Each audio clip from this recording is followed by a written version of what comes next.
3 déclarations pour vous à écouter, à commenter bien sûr sur les déclarations du moment. La première, c'est le maire en grève de la faim en ce moment.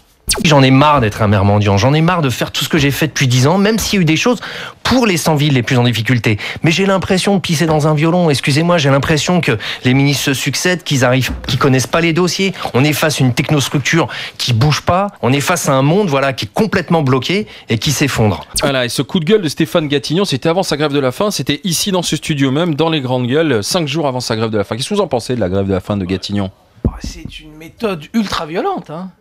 C'est une méthode ultra violente sur lui et c'est une méthode ultra violente contre le gouvernement.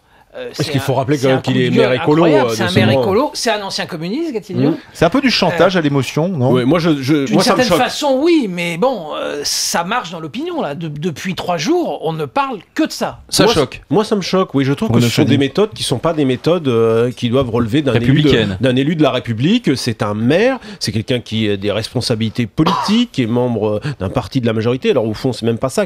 Mais il est maire, si les maires commencent à utiliser ces méthodes-là... En même temps, il démontre son impuissance, c'est une façon aussi de montrer que l'élu n'a pas... Je suis d'accord, il est quand même maire d'un département où l'ancien président du Conseil général s'appelle Claude Barthelone. Enfin, il doit avoir quelques moyens pour arriver à obtenir, je sais plus, les quelques millions d'euros qu'il veut. Mais je trouve que c'est une méthode qui me choque et qui ne doit pas faire des émules. Alors, il y a déjà eu des exemples de grève de la faim. Il y a eu Jean Lassalle dans l'hémicycle, enfin pas dans l'hémicycle, dans la salle des 4 colonnes, à l'intérieur du périmètre de l'Assemblée. Là, c'est à la porte. Mais je trouve que c'est indiscutable. Un problème plus identifié. C'était une usine. C'était un problème de délocalisation. Des chômeurs, délocalisation, etc. Là, c'est assez compliqué. Mais effectivement, salaud de journalistes qui viennent dire aujourd'hui, et moi je pense comme Bruno sur cette histoire, salaud de journalistes qui viennent dire oui mais c'est du chantage, c'est ultra compliqué comme histoire. Et puis Maurice, alors effectivement il lui manque de l'argent, il veut de l'argent, il fait le maire mendiant, mais c'est dans le gouvernement, tout le monde n'est pas d'accord. Marie-Lise Lebranchu qui